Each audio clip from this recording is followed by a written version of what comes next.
Here's how to turn incognito mode on or off on your Android in just a few taps.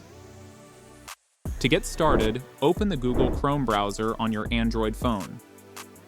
Under the search bar, you can see the Incognito option. Tap on it to open the Incognito tab instantly. You can also do this another way.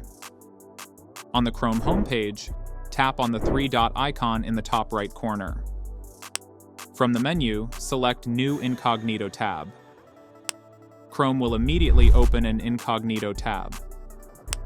Now browse or search for anything in the Incognito tab, and it won't be saved in the history. When you're finished using Incognito mode, tap the Tabs button in the top right corner. Then simply close the Incognito tab by tapping X. You can now return to your normal browsing mode. And that's it.